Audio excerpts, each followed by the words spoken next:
Hello everyone and welcome to Tasmania's Paranormal Experiences. Today we're going to talk about Willercourt's vast history.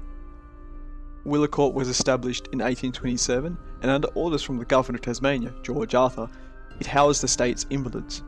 And in 1832, the Governor again insisted to concentrate on sending all the state's mentally ill to the colony of the Norfolk. The overcrowding and demand for housing prompted a major construction project. This is to repeat over the centuries, with redevelopment occurring until its closure in 2000. At its peak, there were reported to be 1,600 patients and 1,500 staff. Essentially, it was its own township inside an existent township. The enclosed area had a dairy, pharmacy, heating plant, farmland, orchards, recreational facilities, kitchen, and even a store. The great prominence and capacity of Willercourt left it the only institute in the entire state by 1893, when the Campbell Street Gallow that housed the criminally insane was closed. All of its patients were transferred to Norfolk. The way the patients were treated can vary.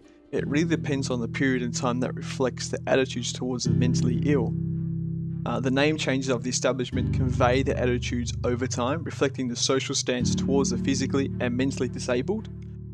Early on during the 19th and early 20th century, there was little knowledge about these patients' issues. Rather, the causes were attributed to immorality or, I suppose, disease that needed to be pushed out. You could end up in the asylum for being an alcoholic, for being poor, or even for being unmarried if you're a woman. Insanity or mania were considered to be hereditary factors of criminality, morality, physical degeneracy, and of a low social status. The patients were treated like convicts, and some were. Basically, the treatments came down to punishing bad behaviour. The mentally ill were punished with electroshock therapy, hydrotherapy, and lobotomies. Restraints of a variety were not uncommon, however they were considered to be a last option for the violent, so they could not harm others or themselves. This was encouraged by the anti-restraint movement in the mid-19th century. Later, stories emerged from the former patients and staff claiming that the institute was not suitable, with patients being over-medicated, subject to violence, and suffering from poor hygiene and overcrowding. The Colonial Times paper in 1847 explained that the institute was making no attempt to cure its patients, merely to imprison them and treat them harshly. However, to a degree there were attempts to treat patients without physically causing harm. Emphasis on nature in the late 19th century caused the asylum to introduce flora and fauna to the establishment, along with new designs for the accommodations, believing that the open spaces and tranquility will encourage recovery, but this was only available to the upper class patients. Activities had been provided from the 1860s, but the therapy was not formalised until 1936, while the first therapist was not appointed until 1946, and the first social worker until 1949. This was long overdue. By 1968, conditions improved since the Royal Derwent Hospital had to comply with state standards.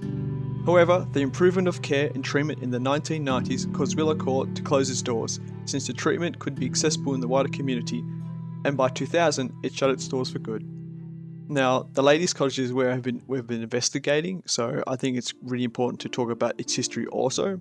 So the Ladies Cottage was constructed in 1868 as a one-storey building for private patients.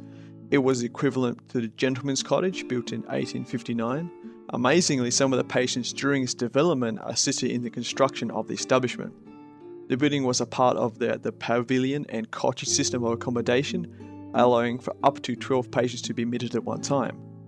The new open spaces and outdoor furnishings, along with additional employment opportunities, were believed to assist in the patient's recovery.